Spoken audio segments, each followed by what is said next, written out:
Welcome to Okhama Digital. আজি আমি এইটো তোমালোকৰ ক্লাস 7 ৰ অসমীয়া যে তোমালোকৰ 1 নম্বৰ লেসন বা কবিতা যে বৰগীত দিয়া আছে তোমালোকৰ তেজৰে কমলাপতি এই যেটো তোমালোকৰ বৰগীত দিয়া আছে বা লেসন দিয়া আছে এই লেসনটো তোমালোকক ইয়াত যিমান বিলাক পাঠভিত্তিক প্ৰশ্ন আছে আৰু লগতে কেইটামান অতিৰিক্ত প্ৰশ্নৰ ওপৰত মানে আমি নিজে বনালা প্ৰশ্নৰ ওপৰতো আজি আমি এইটো ভিডিঅত আলোচনা কৰিম বা এই প্ৰশ্নবিলাকৰ উত্তৰবিলাক কৰো ঠিক আছে তোমালোক 1 নম্বৰতে চোৱা ক দিয়া আছে ইয়াত কি পাঠভিত্তিক ক্ৰিয়া দিয়া আছে ক্ৰিয়াকলাপ দিয়া আছে 1 নম্বৰ তোমালোক বৰগীতটো শুদ্ধ আৰু স্পষ্ট উচ্চাৰণে গাও আহা তোমালোকেটো গাবলৈ চেষ্টা কৰিবা আৰু 2 নম্বৰতে তোমালোক কি আছে বৰগীতটো শুদ্ধ আৰু স্পষ্টভাৱে পঢ়া আৰু তোমালোকে কৈছে তোমালোকৰ এটো যেটো তোমালোকৰ প্ৰশ্ন উত্তৰ ভিডিও ইয়া আগৰ ভিডিওত আমি সুন্দৰকৈ পঢ়া আৰু লগতে সুন্দৰকৈ বৰগীতটো আমি সুন্দৰকৈ বুজা ভিডিও আমি সুন্দৰকৈ বুজি লৈছো আলোচনা কৰিছো আৰু পঢ়া ভিডিও তোমালোক দিয়া আছে তোমালোকে যদি হেতু চোৱা নাই তাৰ লিংক এটো ভিডিওৰ ডেসক্ৰিপচন দিয়া থাকিব তাত গৈ তোমালোকে চাও পাৰিবা ঠিক আছে আৰু তোমালোকে ভালকৈ যদি পাঠটো আমি ইমান সুন্দৰকৈ আলোচনা কৰিছো তোমালোকে যদি এই ভিডিও চোৱা তাৰ পৰা বুজি লৈ বৰগীতটো মানে যেটো তোমালোকৰ বৰগীত তেজৰে কমলাপতি বৰগীতটো দিয়া আছে তোমালোকে বুজি ললে যিকোনো প্ৰশ্ন আহিলে আমি তোমালোকে তাৰ পৰা প্ৰশ্ন উত্তৰবিলাক কৰিব পাৰিবা বাৰু এতিয়া আমি তাৰ পিছত 3 নম্বৰ তোমালোকৰ চোৱা কি দিয়া আছে 3 নম্বৰ দিয়া আছে তোমালোকৰ তলৰ প্ৰশ্নসমূহৰ উত্তৰ কোৱা আৰু লিখা ইয়াত প্ৰশ্ন কোৱা আৰু লিখা গৈছে এইকিটা আমি লিখি লৈছো এই প্ৰশ্নকিটা আমি এতিয়া উত্তৰবিলাক কৰো সো এতিয়া ইয়াত 3 নম্বৰ প্ৰশ্নবোৰ দিয়া আছে না কোৱা আৰু লিখা আছে এৰে চোৱা তোমালোকে ক দিছে তোমালোক কি বুলি ক 1 নম্বৰ ক প্ৰশ্ন আছে তোমালোকৰ বৰগীত ৰচনা কৰা মহাপুৰুষ দুজনাৰ নাম কি কৈছে বৰগীত যে ৰচনা অসমত দুজন মানে ব্যক্তিয়ে ৰচনা কৰিছে এজন হল কোন মাধৱদেৱ আৰু এজন কোন শ্ৰীমন্ত শংকৰদেৱ গতিকে দুজন মানুহৰ কোন হ'ব তেহলে মহাপুৰুষ দুজনৰ নাম কোন হ'ব উত্তৰ হ'ব বৰগীত ৰচনা কৰা মহাপুৰুষ দুজনৰ নাম হ'ল শ্ৰীমন্ত শংকৰদেৱ আৰু শ্ৰী শ্ৰী মাধৱদেৱ মানে শ্ৰীমন্ত শংকৰদেৱ আৰু শ্ৰী শ্ৰী মাধৱদেৱে যিবিলাক গীত ৰচনা কৰিছিলে সেইবিলাক কি বুলি কোৱা হয় বৰগীত বুলি কোৱা হয় বাছনে এতিয়া তেনেহলে তোমালোকৰ প্ৰশ্নটো উল্টাকৈ আহে বৰগীত কাক কোৱা হয় বা শ্ৰীমন্ত শংকৰদেৱ আৰু শ্ৰীমন্ত মাধৱদেৱ শ্ৰী শ্ৰী মাধৱদেৱে ৰচনা কৰা গীতসমূহক কি বুলি কোৱা হয় সেইবিলাক কি কোৱা হয় তেহলে বৰগীত আৰু বৰগীত মানে কাক কোৱা হয় যিবিলাক শ্ৰীমন্ত শংকৰদেৱ আৰু মাধৱদেৱে ৰচনা কৰিছিল এই দুজন মহাপুৰুষ হ'ল শ্ৰীমন্ত শংকৰদেৱ আৰু শ্ৰী শ্ৰী মাধৱদেৱ ঠিক আছে তাৰ পিছতে খ তোমালোকৰ প্ৰশ্ন দিছে তেজৰে কমলাপতি নামৰ বৰগীতটোৰ ৰচক কোন আমাৰ যদি আমাৰ পাঠত পাইছিলো আমাৰ এটা যেটো পঢ়িলো আমি সেই বৰগীতৰ ৰচক কোন আছিল শ্ৰী শ্ৰী মাধৱদেৱ গতিকে উত্তৰ আমি লিখিম তেজৰে কমলাপতি নামৰ বৰগীতটোৰ ৰচক হ'ল মহাপুৰুষ শ্ৰী শ্ৰী মাধৱদেৱ শ্ৰী শ্ৰী মাধৱদেৱ তাৰ পিছতে আহে তোমালোকৰ তোমাৰ বৰগীতটোৰ মাজৰ পৰা প্ৰশ্ন দিছে চোৱা তিমিৰ ফিৰিয়া কি বাছ হয় আমি পাইছো নহয় তিমিৰ ফিৰিয়া কি বাছ হয় তিমিৰ ফিৰিয়া ৰবিৰ কিৰণ বা সূৰ্যৰ পোহৰ বাছ হয় কি হ'ব তিমিৰ ফিৰিয়া মানে কি আছিল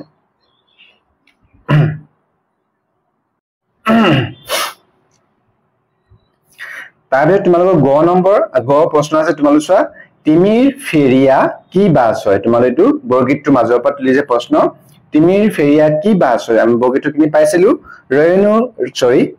ৰয়নী বিদুৰ দিশত হবলি বৰণ তিমিৰ ফেৰিয়া বাজ ৰবিৰ কিৰণ গতিকে তিমিৰ ফেৰিয়া কি বাছ হয় মানে তিমিৰ ফেৰিয়া মানে তিমিৰ মানে কি হয় আন্ধাৰ গমছনে আন্ধাৰ ফেৰিয়া মানে আতৰাই ফালি মানে গমছনে কি বাছ হয় মানে আন্ধাৰ আতৰাই কি বাছ মানে কি হয় বাহিৰ হোৱা কি বাছ হয় আন্ধাৰ আন্ধাৰ ফালি কি বাহিৰ হয় উত্তৰ হ'ব তিমিৰ ফেৰিয়া ৰবিৰ কিৰণ বা সূৰ্যৰ পোহৰ বাছ হয় বা বাহিৰ হয় আমি লিখিব পাৰো কিন্তু এতিয়া তিমিৰ ফেৰিয়া আমি প্ৰথমতে এই যে আমি বৰগীতটো কি হয় তোমালোকৰ তাত কি দিয়া আছে শব্দবিলাক বা বৰগীতটো আমি ভালকৈ বুজি ল'ব লাগিব হয়নে তেতিয়াহে আমি এই মাজৰ পৰা যিকোনো প্ৰশ্ন আহিলে আমি উত্তৰবিলাক কৰিব পাৰিম গতিকে তোমালোকে কৈছো আমি সুন্দৰকৈ লাইন বাই লাইন গুটিটো আমি সুন্দৰকৈ আলোচনা কৰা ভিডিও দিয়া আছে তোমালোকে বুজি পোৱা নাই ভালকৈ বৰগীতটো তোমালোকে এবাৰ ভিডিওটো চাই ল'বা আমি কি হয় তিমিৰ ফেৰিয়া কি বাছ কলো তিমিৰ ফেৰিয়া ৰবিৰ কিৰণ ৰবি মানে সূৰ্যৰ পোহৰ বাছ হয় বা বাহিৰ হয় লিখিব পাৰো হ'বনে তাৰ পিছত আছে ঘ যশোদাই কৃষ্ণক পুৱা কিয় জগাইছিল আমাৰ বৰগীততে আছে যশোদাই কৃষ্ণক ৰাতিপুৱা শুই থকা খোৱা পাতৰ পৰা হুচলি হোৱাৰ বিছনাৰ পৰা জগাইছিলে কিয় জগাইছিলে যশোদাই কৃষ্ণক পুৱা গৰু চৰাবলৈ জগাইছিল ঠিক আছে উমু আছে নামঘোষা আমিতো উন্নত আমাৰ ইমানলৈকে তোমালোকৰ ঘৰলৈকে আছে তোমালোকৰ পাঠটোত কিতাপত দিয়া প্ৰশ্ন আমি কেইটামান অতিৰিক্ত ইয়াত আমি জানিবলগীয়া প্ৰশ্ন কেইটামান সুন্দৰ সাধাৰণ প্ৰশ্ন লৈ লৈছো তোমালোকে চোৱা উঙ আছে নামঘোষা কোনে ৰচনা কৰিছিল নামঘোষা শ্ৰী শ্ৰী মাধৱদেৱৰ এখন মানে তেখেতৰ সৰ্বোত্তম সৃষ্টি বুলি ক'ব পাৰি নামঘোষা গতিকে সেই নামঘোষা কোনে ৰচনা কৰিছিল তেতিয়াহ'লে শ্ৰী শ্ৰী মাধৱদেৱে ৰচনা কৰিছিল তাৰ পিছতে নেক্সট প্ৰশ্ন লৈছো আমি প্ৰথম আমি লৈছো প্ৰশ্ন তেজৰে কমলাপতি বৰগীতত কমলাপতি বুলি কাক কোৱা হৈছে কাক কৈছে আমি যে পালো তেজৰে কমলাপতি বৰগীতত কমলাপতি বুলি কাক কোৱা হৈছে তেজৰে কমলাপতি মানে কি আছিল আমি কবিতাটোৰ বৰগীতটো কি আছে তেজৰ কমলা নাম আছিল ন সেই কমলাপতি বুলি কাক কোৱা হৈছে তেজৰে মানে কি পাইছে তেজৰ মানে উঠা বা ত্যাগ কৰা কমলাপতি মানে কমলাপতি ভগৱান শ্ৰীকৃষ্ণ বা কৃষ্ণক কৈছে ন গতিকে কমলাপতি কাক কৈছে তেতিয়াহ'লে বৰগীতটোত কমলাপতি বুলি শ্ৰীকৃষ্ণক কৈছে এনেকে ধৰণৰ প্ৰশ্ন তোমালোকে আহিব পাৰে বা তোমালোকে এইবিলাক জানি থোৱাটো দৰকাৰ হয়নে তাৰপিছত শ্ৰী শ্ৰী মাধৱদেৱে স্থাপন কৰা সত্ৰ এখনৰ নাম লিখা আমি প্ৰশ্ন লৈছো শ্ৰী শ্ৰী মাধৱদেৱে স্থাপন কৰা সত্ৰ এখনৰ নাম বৰপেটা সত্ৰ আৰু সুন্দৰদিয়া সত্ৰ তেখেতে স্থাপন কৰিছিল আমি এখনৰ নাম কৈছে গতিকে মত লিখিব লাগিব বৰপেটা সত্ৰ আৰু তোমালোকে মত থৈ লোৱা জানিবলৈ কথা হ'ল সুন্দৰদিয়া সত্ৰ আৰু বৰপেটা সত্ৰ শ্ৰী শ্ৰী মাধৱদেৱে স্থাপন কৰিছিল আৰু কবিতা শতপত্ৰ শব্দৰ অৰ্থ কি এনেকুৱা অৰ্থ সোধা প্ৰশ্ন তোমালোক আহিব পাৰে প্ৰায় তোমালোক আহে এইবিলাক তোমালোকে শব্দ অৰ্থবিলাক জানাটো দৰকাৰী হয় গতিকে আমি প্ৰশ্ন এটা লৈছো তেনেকে শতপত্ৰ শব্দৰ অৰ্থ কি শতপত্ৰ শব্দত কবিত বগীত পাইছো নহয় শতপত্ৰ শব্দৰ অৰ্থ হৈছে পদুম বা পদুম ফুল তাৰ পিছতে 4 নম্বৰ তোমালোক প্ৰশ্ন দিছা 4 নম্বৰ প্ৰশ্ন দিছে তলত দিয়া পদ দুহাৰীত কোনে কাক কি কৈছে নিজৰ কথাই লিখা কি কৈছে তলত দিয়া পদ দুহাৰী মানে কোনে কৈছে পদ দুহাৰী কাক কৈছে আৰু কি কৈছে নিজৰ কথাৰে আমাক লিখিবলৈ কৈছে ঠিক আছে কি লিখিছে নন্দ গেল বাথানে গোৱাল গেল পাল সুৰভি চাইতে লাগে উঠৰে গোপাল এই কথাষাৰ কোনে কৈছিলে নন্দ গল বাথানে বাথা মানে কি হয় বাথানে মানে হৈছে তোমালোকৰ গৰু বা মহৰ খুঁটিটো কি হয় বাথানে বুলি কয় গোৱাল গেল পাল মানে যিবিলাক গৰখীয়া তেওঁলোকেও গৰু চৰাবলৈ গ'ল সুৰভি চাইতে লাগে সুৰভি মানে গায়জনীৰ নাম শ্ৰীকৃষ্ণৰ ঘৰৰ গায়জনীৰ নাম সুৰভি চৰাব লাগে উঠৰে উঠা গোপাল শ্ৰীকৃষ্ণ কৈছে এই কথাষাৰ কোনে কৈছিল তেতিয়াহ'লে এই কথাষাৰ শ্ৰীকৃষ্ণৰ মাতৃগণে যশোদাই কৈছিলে কোনে কৈছিল তেতিয়াহ'লে যশোদাই কৈছিলে কাক কৈছিলে শ্ৰীকৃষ্ণক কৈছিলে কি কৈছে আৰু কি কৈছে আমি এতিয়া লিখিছো চোৱা ওপৰত দিয়া পদ দুহাৰী মাতৃ যশোদাই কোনেটো আমি কি লিখো যশোদাই কাকটো কি হ'ব পোৱা কৃষ্ণক কৈছিলে আৰু কি কৈছে তাৰ কথাষাৰ কি কৈছে যে উঠা কৃষ্ণ উঠা তোমাৰ পিতৃ গৰু খুটিলৈ গৈছে আৰু গৰখীয়াবোৰে গৰুলৈ জাকে জাকে চৰাবলৈ গৈছে তোমাৰ সুৰভি গায়ক চৰাবলৈ তুমি যোৱা উঠা কৃষ্ণ এই বুলি এই কথাষাৰিত কৈছে ঠিক আছে বুজি পাইছানে তোমালোকে আৰু তোমালোকৰ যদি কিবা বুজি পোৱাৰ অসুবিধা হয় ভিডিঅ'বিলাকত তোমালোকে যিকোনো তোমালোকৰ কিবা ক'বলৈ থাকে কমেন্ট কৰিবা আমি সেইবিলাক তেতিয়াহে আমি গম পাম ন কেনেকৈ আমি আলোচনা কৰি কিনে আগবাঢ়িব লাগে বাৰু এতিয়া তোমালোকৰ এইটো 4 নম্বৰ প্ৰশ্ন আছিলে আমি ইয়াত চোৱা 4 নম্বৰ প্ৰশ্ন সৰি ইয়াত চাবা তোমালোকৰ এইটো 4 নম্বৰ প্ৰশ্ন আছিলে এইটো প্ৰশ্ন উত্তৰ আমি লিখিলো তাৰ ওপৰত তোমালোকে ইয়াত তোমালোক ব্যাখ্যা কৰাৰ ওপৰত এটা সুন্দৰকৈ ইয়াত টুকা দিছে ব্যাখ্যা কেনেকৈ কৰিব লাগে জানি লোৱা আমি কেতিয়া তোমালোকৰ ওপৰ ক্লাছত তোমালোকে যে গৈ থাকিব তেলে ব্যাখ্যা কৰা খুব আহিব তোমালোকৰ কবিতাবোৰৰ পৰা বা পদ্যবিলাকৰ পৰা বা তোমালোকৰ লেসন গদ্য সেইবিলাকৰ পৰা ব্যাখ্যা কৰিবলৈ আহে গতিকে ব্যাখ্যানো কেনেকৈ কৰিব লাগে সুন্দৰকৈ লিখি দিছে আমি এটা পঢ়িলা আগতে এবাৰ জানিবলৈ কথা গতিকে আমি জানি লৈছো ব্যাখ্যা কেনেকৈ কৰিব লাগে জানি লোৱা যিবোৰ কথা কিছুমান দিয়া থাকিব বা কবিতাৰ তাত পংক্তি দিয়া থাকে সেইবিলাক আমি ব্যাখ্যা কৰিব লাগে ন কৈছে ব্যাখ্যা কৰোতে সাধাৰণতে তলত স্তৰ 3টা ৰক্ষা কৰিবলৈ মানে 3টা তোমাৰ যদি কিবা কয় তা প্ৰথম স্তৰ কি প্ৰসংগ মানে প্ৰসংগ প্ৰথমতে আমি কি প্ৰসংগ মানে সেই কবিটো কৰ পৰা উঠলিন হৈছে কোনে ৰচনা কৰিছে সেইবিলাক লিখিবলৈ কৈছে প্ৰসংগত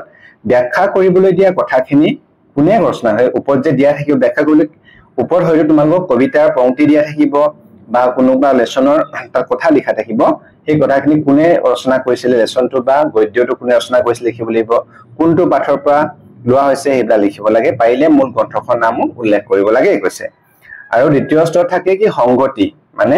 প্ৰসংগত ব্যাখ্যা কৰিবলৈ দিয়া কথাখিনি কোনে কেতিয়া কাক কি প্ৰসংগত কৈছে লিখিব লাগে মানে প্ৰথমতে আমি কৰ পৰা লৈছে কৰ পৰা মানে সেই যেটো উক্তি থাকিব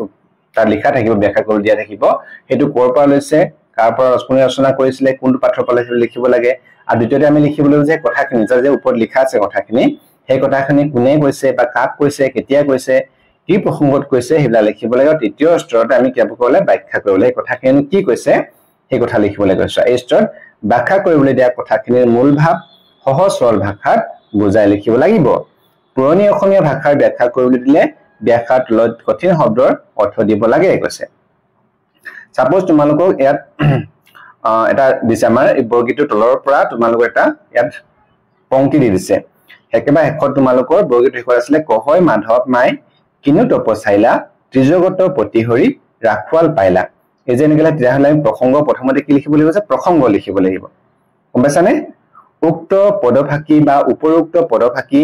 আমাৰ পাঠ্যপুথি অংকুৰণ আমাৰ কিতাপখনৰ নাম কি অংকুৰণ সপ্তম ভাগৰ তেজৰে কমলাপতি নামৰ পাঠটিৰ পৰা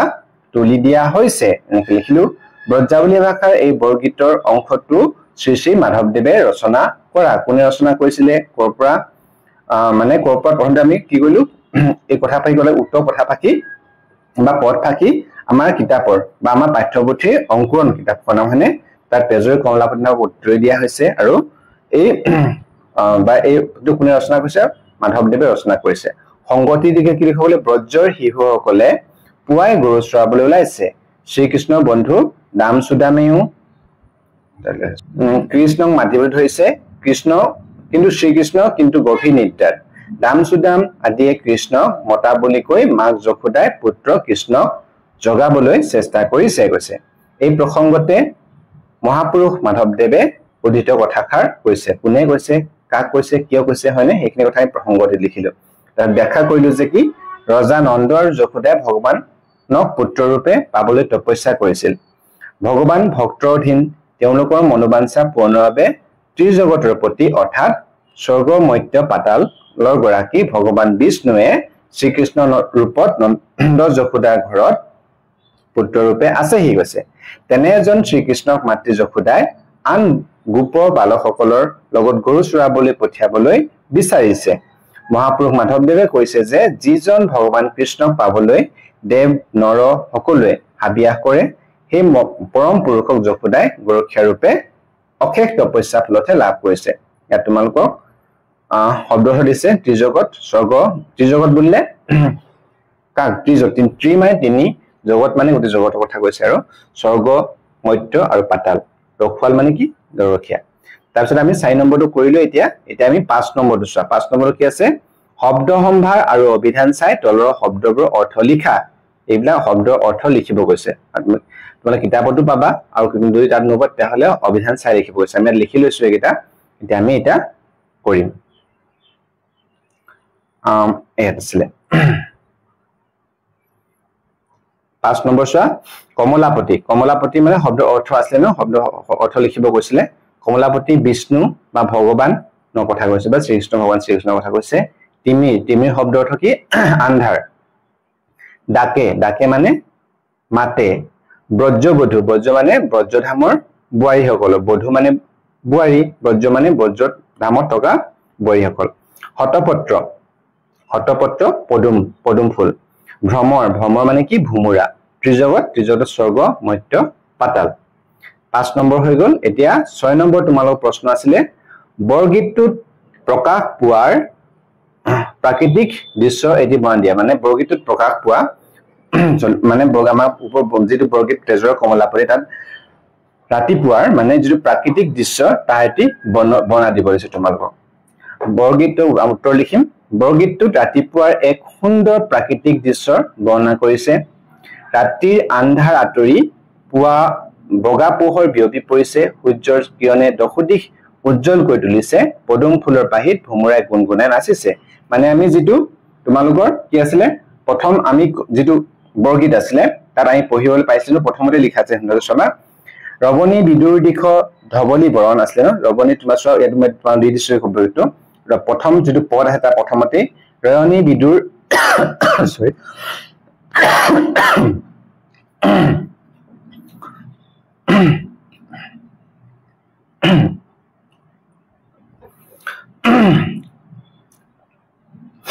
তোমালোকৰ যেটো বৰ্গীত আছে পদ যেটো পদৰ প্ৰথমতে আছে কি ৰয়নি বিদুৰ দিশত ধবলি বৰণ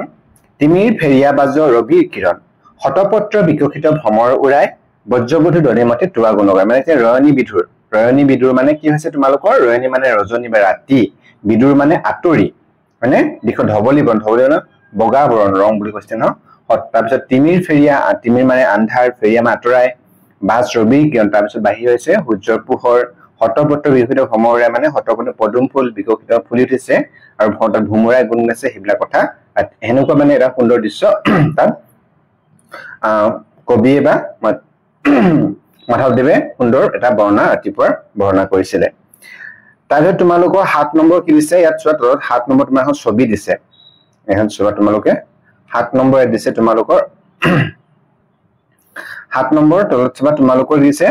তলৰ ছবিখন চোৱা আৰু তাত প্ৰকাশ পোৱা কথাখিনি কোৱা এই ছবিখন দেখিছা নহয় এই ছবিখন কি কি আমি দেখিছো সেইখিনি তোমালোকক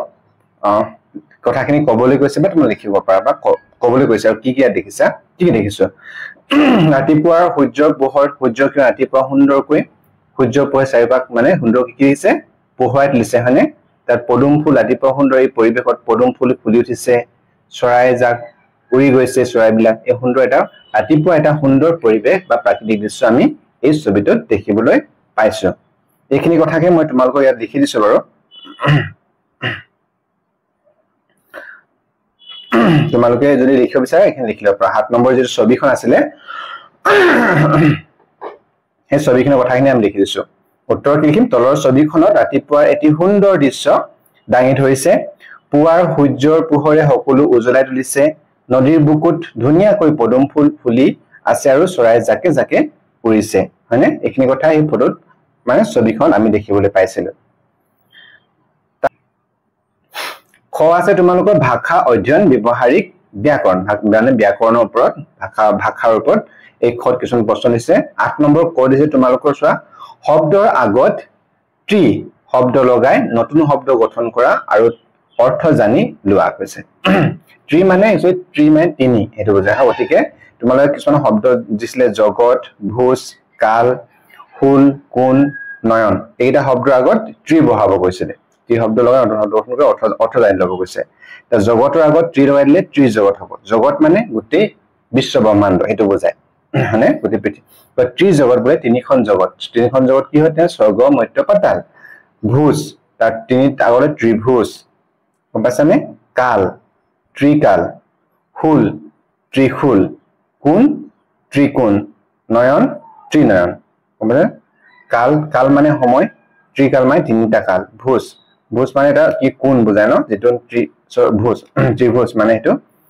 ফুল মানে যেটো নেকি জুঙা ফুল লাঠি ত্ৰিহুল তাৰ ত্ৰিহুল মানে তিনিটা জনে জুঙাকে ফুল আছে বা লাঠি আছে কি ত্ৰিহুল বুলি কয় কোন মানে কোন গম পাইছে তোমালোকে হে ত্ৰিকোণ তিনিটা কোণ নয়ন মানে চকু ত্ৰিনয়ন মানে তিনিটা চকু আমি ক'ত দেখি পাওঁ মহাদেৱ বা শিৱৰ ত্ৰিনয়ন আমি দেখিবলৈ পাওঁ সৰি খ আছে তাৰ তলত দিয়া শব্দবোৰৰ আগত বি পূৰ্বসৰ্গ লগাই সেইবোৰৰে অৰ্থ প্ৰকাশ হৈ একোটা বাক্য ৰচনা কৰিছে বি উপসৰ্গ লগাব হৈছে তোমালোকৰ ইয়াত মুখত বি লগাই দিলে বিমুখ হল দূৰ আগত বি লগালে বিদূৰ হ'ব কিৰণ আগত বি লগালে বিকিৰণ নন্দ আগত লগালে কি হ'ব বিনন্দ তাৰ পৰা আমি বাক্য ৰচনা কৰিবলৈ কৈছে এটা বিমুখ পালো দয়ালু মানুহজনে কাকো বিমুখ নকৰে বিমুখ মানে কাৰোবাক মানে কি ক'ব লাগিব কোনোবা আখাৰে কিবা কাৰণে গৈছে তাক মানে নিৰাশা নকৰা বিমুখ নকৰা বিদূৰ মানে বহুত দূৰ বুজায় সাগৰৰ দূৰ বিদূৰলৈ একো মনিব নোৱাৰি লিখিছো বিকিৰণ মানে সূৰ্যৰ পোহৰ যেতিয়া পৰি তাৰ পৰা বিকিৰণ হয় আৰু বিকিৰণ ৰাতিপুৱা সূৰ্যৰ পোহৰ বিকিৰণ হৈছে বিনন্দ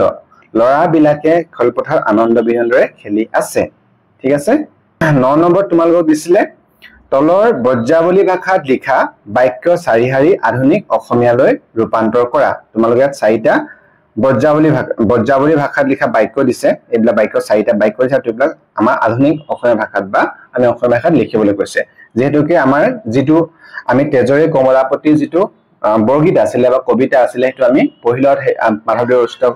পঢ়িলো তাত কি সেই ভাষাটো কি আছিলে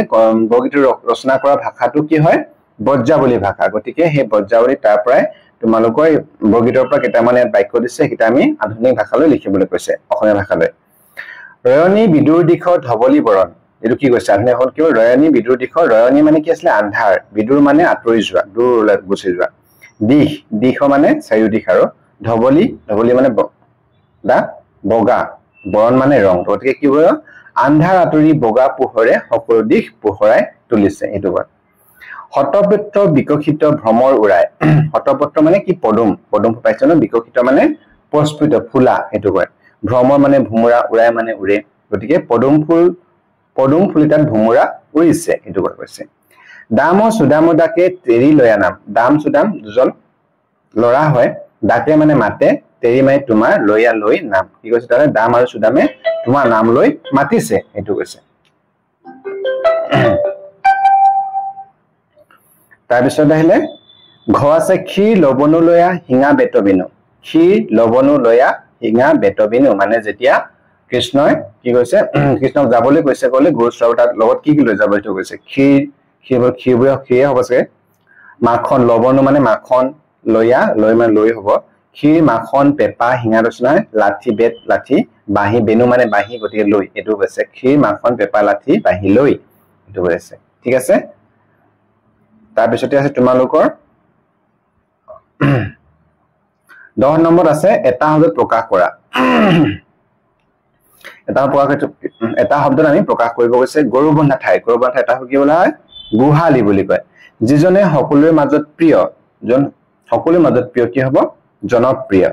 যিয়ে ৰাতি নেখে কি কয় কুকুৰিকণা যোনে ৰাতি নেখে তাক কি কয় কুকুৰিকণা যাক সহজে লাভ কৰিব নোৱাৰে কি হ'ব দুৰ্লভ যাক সহজতে পোৱা নাযায় বা সহজ লাভ কৰিব নোৱাৰি যিজনে সকলো জানে যেনে সকলো তাক কি হয় জ্ঞানী বুলি কয় যিজনে বিষ্ণুক উপাসনা কৰে মানে যোনে ভগৱান বিষ্ণুক পূজা কৰে বা উপাসনা কৰে তাক কি হয় বৈষ্ণৱ বুলি কোৱা হয় তাৰ পিছতে এটা নেক্সট তোমালোকে পাইছা তোমালোকে নিজে নিজে তোমালোকে এইবিলাক ভিডিঅ'ৰ যদি তোমালোকে পাইছা ঠিকই আছে তোমালোকে ভিডিঅ'টো পোষ্ট কৰি ৰখাই এইবিলাক লিখি লব পাৰা 11 নম্বৰত আছে তোমালোকৰ বৰগীতটোত 4টা আখৰে গঠিত এটা শব্দ আছে এই শব্দটোৰ প্ৰথম আখৰটা মিলি বল বুজায় আৰু শেষৰ আখৰটা মিলি মানুহৰ নাম বুজায় শব্দটো বিচাৰি উলিয়াই লিখা আমি লিখাইছো বলৰাম পাইছিলো আমি ক'ত পাইছিলো বৰগীতটোত প্ৰথম আখৰটা বল বুজাই গৈছে 4টা আখৰে 1 2 3 4 4টা আখৰ প্ৰথমতে বল বুজায় আৰু শেষৰ দুটা মিলি মানুহৰ নাম বুজায় ৰাম মানুহৰ নাম প্ৰথমতে বল এনেকৈ লিখা আছে তোমালোকৰ সেই শব্দটোৰ প্ৰথম আৰু তৃতীয় মিলি কি বুজায় প্ৰথম আৰু তৃতীয় কি হ'ব প্ৰথম ব তৃতীয় ৰা বৰা হল তাৰ পিছতে দ্বিতীয় আৰু তৃতীয় মিলি কি বুজায় দ্বিতীয় 2 নম্বৰ এটো তৃতীয় ৰা লৰা এনেকৈ লৰা হল তাৰ পিছত চতুৰ্থ আৰু দ্বিতীয় মিলি কি বুজায় চতুৰ্থ মানে 4 ম আৰু দ্বিতীয় ল মল এনেকৈ এই তোমালোকে লিখি লব পাৰা ঠিক আছে ইমানলৈকে তোমালোকৰ যিবিলাক প্ৰশ্ন ইয়ালৈকে আছিলে তোমালোকৰ এই তেজৰে কমলাপতি যিটো পাঠ ভিত্তিক ক্ৰিয়া বা প্ৰশ্ন আছিলে সেইবিলাকৰ ওপৰত আজি আমি এটা আলোচনা কৰিলো আৰু এই ভিডিঅ'ত তোমালোকে যদি ভাবিছা তোমালোকৰ হেল্প হৈছে সহায় হৈছে বুলি আৰু তোমালোকে যদি বুজি পাইছা তেতিয়াহ'লে প্লিজ এটা লাইক কৰিবা যাতে এই ভিডিঅ'টো আন বহুজনলৈ পাই যায় তোমালোকে